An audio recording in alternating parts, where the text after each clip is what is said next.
آپ حضرات سے مل کر بہت خوشی بھی ہوئی. آپ کا تعلق اور محبت اس پر اللہ آپ کو جزائے خیر عطا فرمائے کہ آپ ان مضافاتی علاقوں میں اتنی دیر سے ہمارا انتظار کر رہے ہیں اور اب آپ حضرات کو واپس بھی جانا ہے, اندھیرا بھی ہوتا ہے. اس لیے ہونا تو یہ چاہیے تھا کہ اس وقت کوئی گفتگو نہیں ہونی چاہیے تھی, بیان وغیرہ, کیونکہ آپ حضرات کی جان زیادہ عزیز ہے. آپ کا سفر یہ خیر عافیت سے ہو یہ ہمیں زیادہ عزیز ہے بنسبت اس کے کہ ہم لمبی لمبی باتیں اور تقریریں کریں. رسول اللہ صلی اللہ علیہ وسلم نے فرمایا ہے الدین والنصیحہ, یہ دین خیر خواہی کا نام ہے. یہ ایک ایسا مختصر سا جملہ ہے اور اپنے اندر اتنی وسعت رکھتا ہے کہ جیسے سمندر ہو. لہذا دین جب خیر خواہی ہے تو دین اللہ کے اپنے ساتھ بھی خیر خواہی ہے, اپنے گھر والوں کے لیے بھی خیر خواہی ہے, اپنے دوست احباب کے لیے بھی خیر خواہی ہے. اور آپ ہم جو ایک دوسرے کے سامنے بیٹھے ہیں ہم آپس میں ایک دوسرے کی خیر خواہی کریں, یہ سب الدین و النصیحہ میں آ جاتی ہیں چیزیں.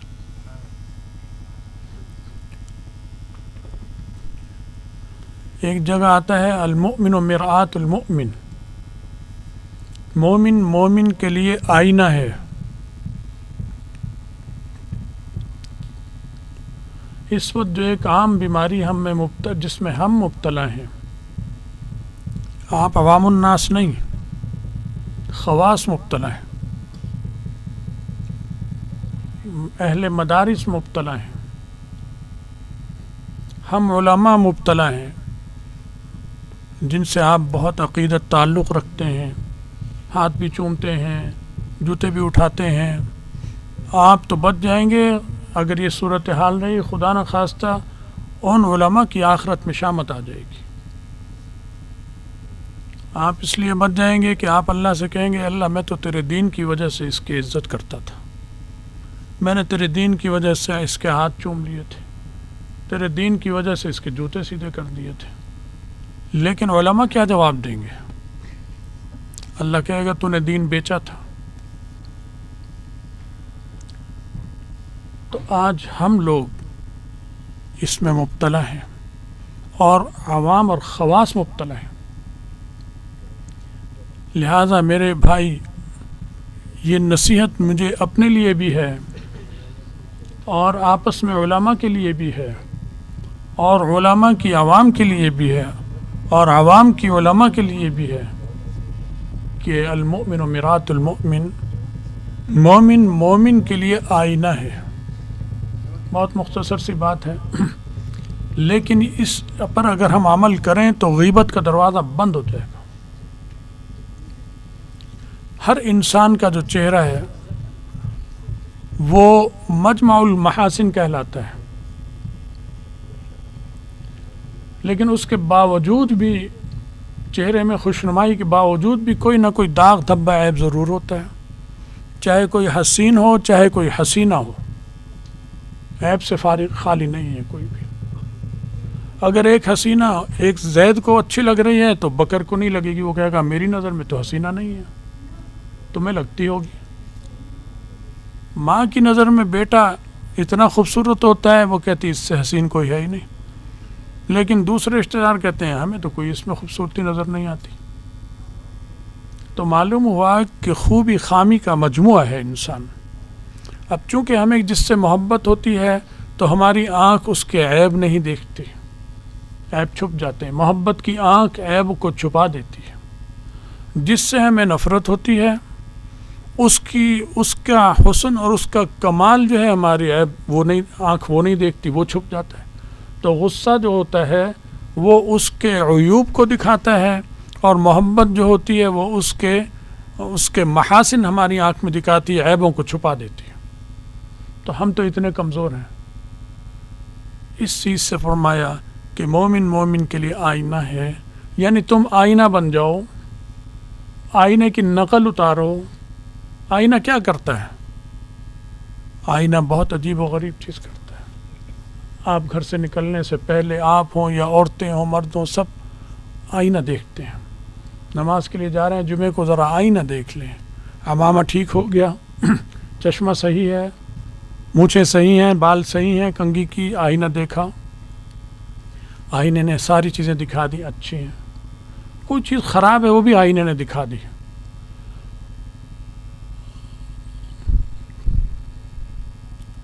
لیکن آپ کے ساتھ جو دائیں بائیں کوئی کھڑا ہے آئینہ اس کو نہیں بتاتا.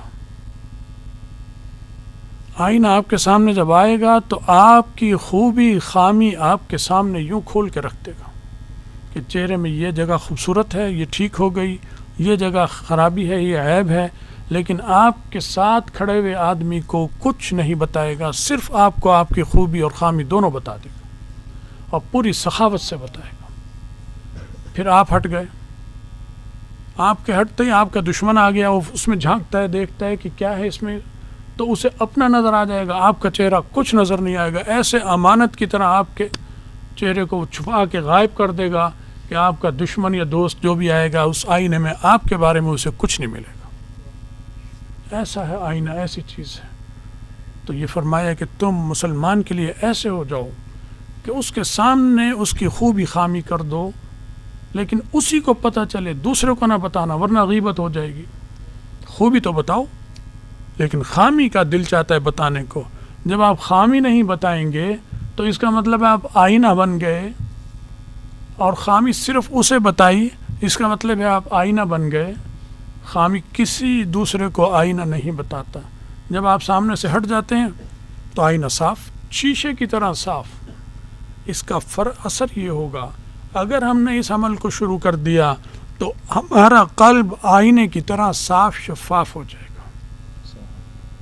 چاہے ہم فاسق فاجر سے مل رہے ہوں, چاہے نیک صالح سے مل رہے ہوں, قلب انشاءاللہ اللہ تعالیٰ بچا لے گا اس نیت کی وجہ سے کہ میں مومن کو دوسرے آدمی کے عیب نہیں دیکھوں گا, میں اس کی خوبیوں پہ نظر رکھوں گا, میں صرف اپنے عیبوں کو دیکھوں گا. جب ہم اپنے اندر یہ چیز پیدا کر لیں گے کہ عیب اپنا دیکھنا ہے, دوسرے کا نہیں دیکھنا ہے, بھی تو نظر انداز کرو. ہاں, جو آپ کی زیر تربیت ہیں, آپ کی اولاد ہے, آپ کی بچیاں ہیں, آپ کی پوتے نواسیاں ہیں, وہ آپ کی تربیت میں ہیں, ان کو خوبی خامی بتانا وہ آپ کا فرض ہے. وہ آپ انہی کو بتائیں گے کیونکہ محبت ان سے ایسی ہے آپ کو کہ اس کا عیب کسی کو نہیں بتائیں گے, خوبی تو بتا دیں گے, عیب نہیں بتائیں گے. وہاں خود بخود یہ محبت مجبور کر دیتی ہے آپ کو آئینہ بننے پر. یہی محبت سب سے ہونی چاہیے. حدیث میں آتا ہے بیٹے میں کتنے عیب کیوں نہ ہوں آپ کسی کو نہیں بتائیں گے, اپنے ذمے میں رکھیں گے, اپنی بیوی سے زیادہ کریں گے, اپنی ماں سے اس سے کریں گے کہ دیکھو اس کے لیے دعا کرو, یہ ایسا ہے, یہ ایسی ہے, یہ یوں کرتی ہے, یہ یوں کرتا ہے. لیکن کسی بار کسی کو آپ کسی قیمت پر نہیں بتائیں گے. ایسے جیسے دفن کر دیا آپ نے اس کے عیب کو, ایسے چھپا رکھا ہے. بیٹا باپ کے عیوب کو نہیں بتائے گا گھر کے اندر, باپ کو تو پیار سے کر لے گا, بات سمجھائے گا, باہر جا کر نہ ماں کا عیب بتائے گا نہ باپ کا بتائے گا. تو فرمایا تم ایسے بن جاؤ. جب تم ایسے بنو گے تو جیسے ماں باپ اپنی اولاد کے لیے ہوتے ہیں یا اولاد ماں باپ کے لیے ہوتی ہے, ایسے تم آپس میں ہو جاؤ گے. تو رسول اللہ صلی اللہ علیہ وسلم اور حکماء اور صحابہ کی جو تعلیمات اور ہدایات ہیں وہ ایسی ہیں کہ معاشرے کو ایسے دھو دیتی ہیں اور صاف کر دیتی ہیں کہ ہر شخص آئینہ بن جاتا ہے. آدمی کا دل آئینہ بن گیا. نہ آپ کو کوئی زیادہ ریاضت کرنی پڑے گی, نہ محنت کرنی پڑے گی, بس فرض پڑھتے رہیں, فرض ادا کریں, واجبات, فرض نماز پڑھیں, واجبات ادا کریں, فرض روزہ فرض, حج فرض ہے تو وہ کریں, روزے فرض جو ہے وہ ادا کریں, زکوٰۃ دیں, پائی کا حساب کر کر زکوٰۃ دیں, فرض ادا کریں. لیکن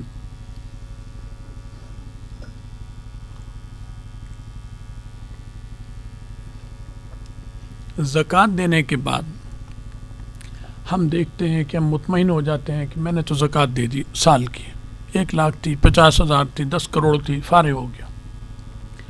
اب اس کے سامنے اگر کوئی محتاج یا ضرورت مند آتا ہے تو وہ نہیں دیتا, دل میں سوچتا ہے میں تو دے چکا, کیونکہ اب جو وہ دے گا وہ نفلی ہوگا, نفلی صدقہ ہوگا. یہ تو نفلی ہے, میں کروں نہ کروں یہ تو میری مرضی ہے, مال میرا ہے, مال میرا نہیں ہے, اب بھی اس کا نہیں ہے. زکوٰۃ جو دی جس مال سے دی وہ مال بھی انسان کا نہیں، اللہ کا ہے، اللہ نے دیا ہے۔ اب ہوتا یہ ہے کہ دیتا اللہ میاں ہے مال، ہمیں محبت مال سے ہو جاتی ہے، ہونی اللہ سے چاہیے تھی۔ جب باپ بیٹے کو دیتا ہے تو بیٹے کو اگر مال سے محبت ہے تو ساتھ باپ سے بھی تو ہو رہی ہے کہ دے رہا ہے، زمین مجھے دے دیتا ہے، جائیداد مجھے دے دیتا ہے، گاڑی مجھے دے دیتا ہے، ماں بھی یہی کرتی ہے۔ ہمارا اللہ کے ساتھ معاملہ ایسا ہوتا ہے کہ اللہ کی محبت پیچھے چلی جاتی، مال کی محبت آگے آ جاتی ہے۔ بھائی دیا تو اس نے تھا، مال کی محبت آگے آنا تو یہ تو کفر اور شرک ہے۔ مال والے کی محبت ہونی چاہیے، مال کی محبت کیسے ہو گئی؟ یہ تو بہت بڑی بے وقوفی ہو گئی ہماری۔ تو زکوٰۃ سے فارغ ہو گئے، اب نہیں دیتے، حالانکہ دینا اب اگر پڑتا ہے تو وہ نفلی ہے، لیکن بعض دفعہ نفلی چیزیں بھی واجب ہو جاتی ہیں۔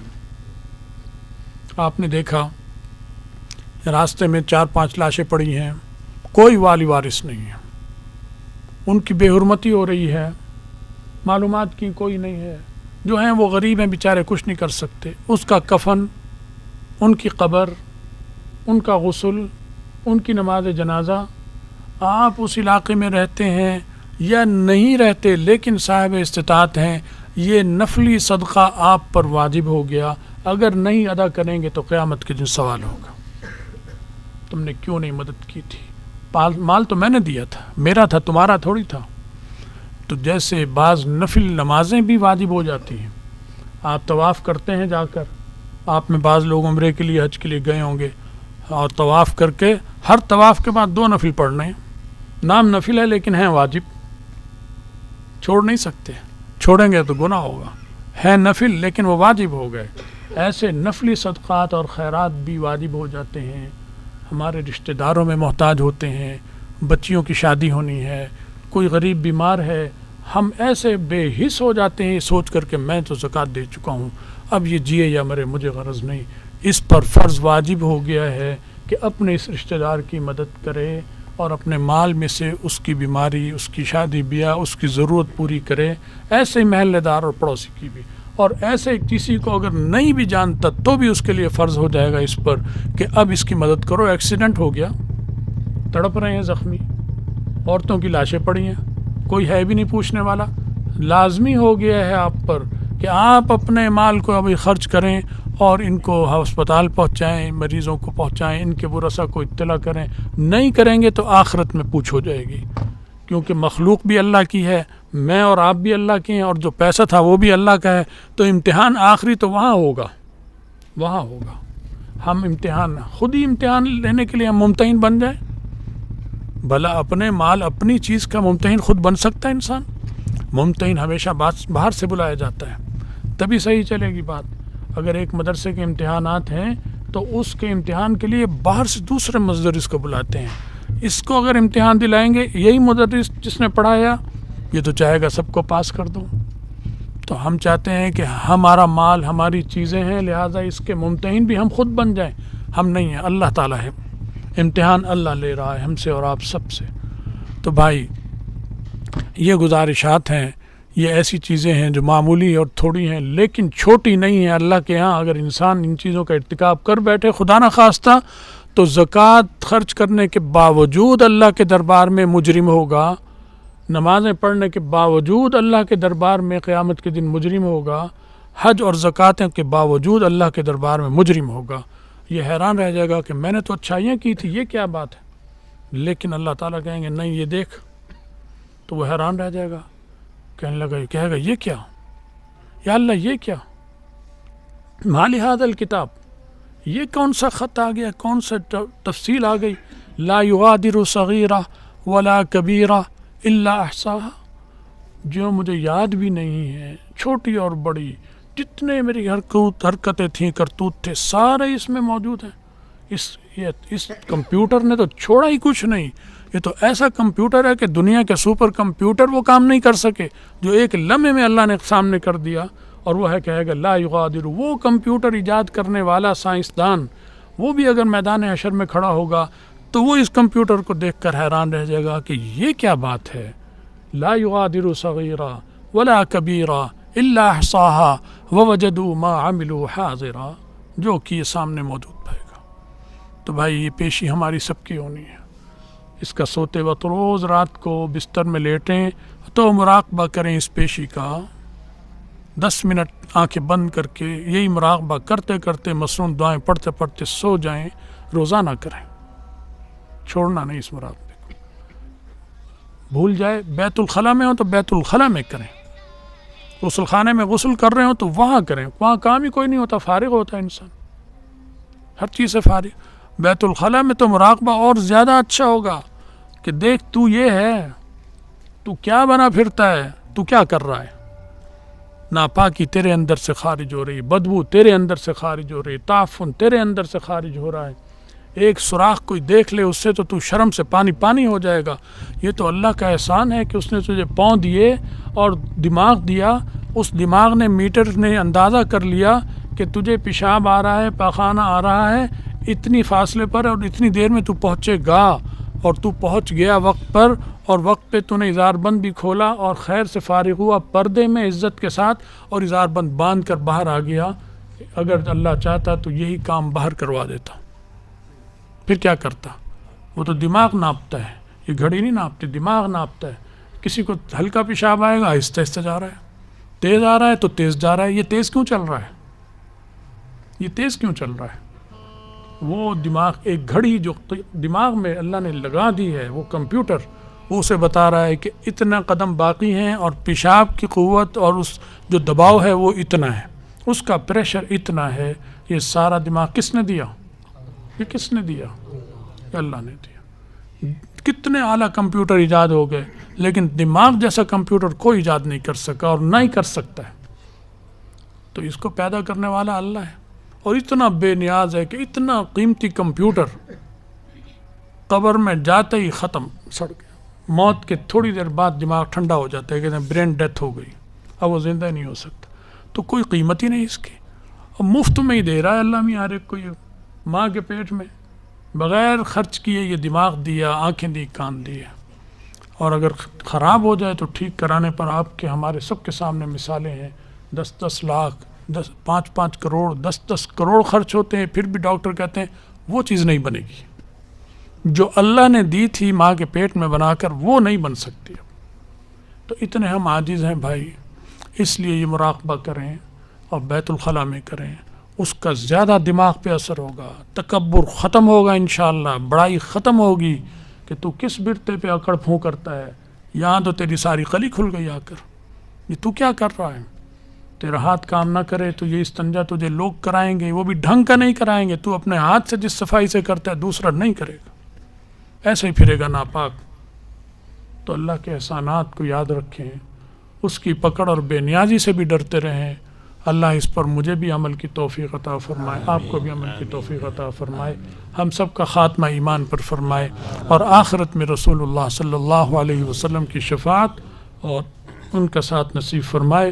وآخر دعوانا الحمدللہ رب